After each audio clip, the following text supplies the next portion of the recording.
He's an architect experienced in steel structures. Now Richard Gage is touring the country with a controversial message about September 11th. Richard Gage is here to show us why he's calling for a more thorough investigation into the collapse of the World Trade Center buildings. Thank you so much for joining us. You're very welcome. It's great to be here. Well, first of all, give us a little bit more about your background.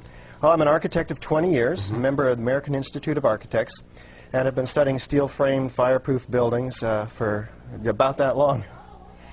We ask that for clarification because as we get into this, we want people to make sure that you're not just somebody with a wacky idea. Right. Okay? You come with some science to you. What is the official reason for the collapse of the World Trade Center towers? Well, we're told that the planes hit the buildings and there was an explosion and a fire, and about an hour and a half later, in the case of the North Tower, the buildings collapsed due to structural weakening due to the fires. The problem is that we don't have large gradual deformations associated with collapses, and fires in high-rises have never brought down a steel frame high-rise building at all, ever. And what we have, unfortunately, is the evidence in the Twin Towers and the third skyscraper to collapse that day, which most people don't know anything about it. We have the evidence of the 10 key features of controlled demolition. In the case of Building 7, it collapses straight down into its own footprint at free fall speed in the first 100 feet. It's dropping, as you can see, symmetrically, smoothly, at free fall speed in the first 100 feet, 2.5 seconds. This is uncanny. There's 40,000 tons of structural steel designed to resist this collapse. Is it, what, a 47-story building? Yeah, it's just called Building 7, right a football field away from the Twin Towers. Okay, so what we're showing is left what happened. In fact, right is a controlled where you are using, or the people who made this happen, used demolition. Indeed, and it's a direct comparison. And you can see that, indeed, almost free fall speed, free fall acceleration through 40,000 tons of structural steel. That is uncanny. So we have 700 architects and engineers demanding a new investigation as a result of this evidence and the evidence in the World Trade Center that is very explosive. Almost every architect and engineer we show this information to agrees with us that these are controlled demolitions.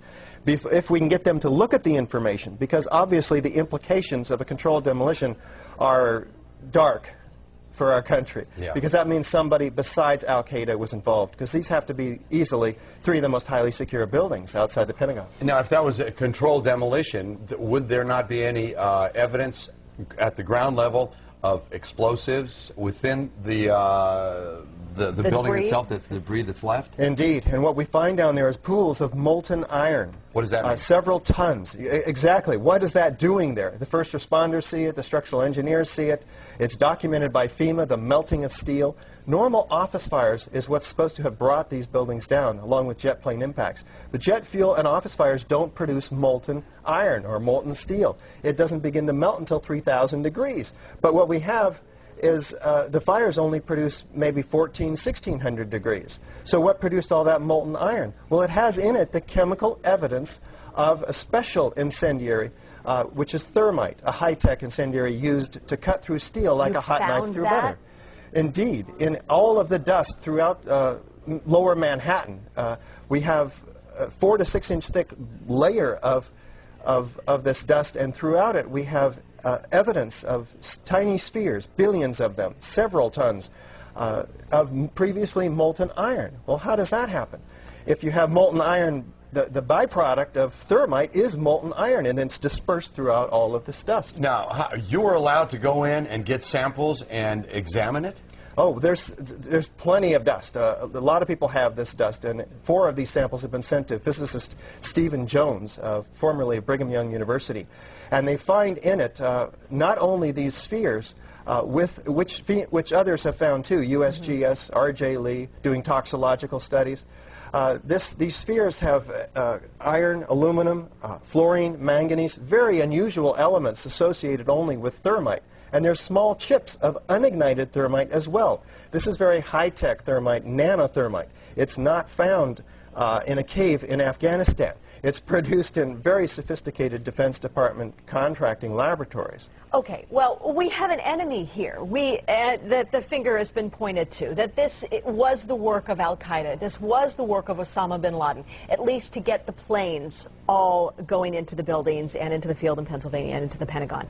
Is there no way that they then could still be the enemy that placed those in the buildings first and then did the incendiary device via a plane second? Right. Well, what you have to ask is who had access to the buildings? Did al-Qaeda have access to these highly secure buildings? Probably not. Did they have access to sophisticated nanothermite, where the particles are 1,000 times smaller than a human hair? Probably not.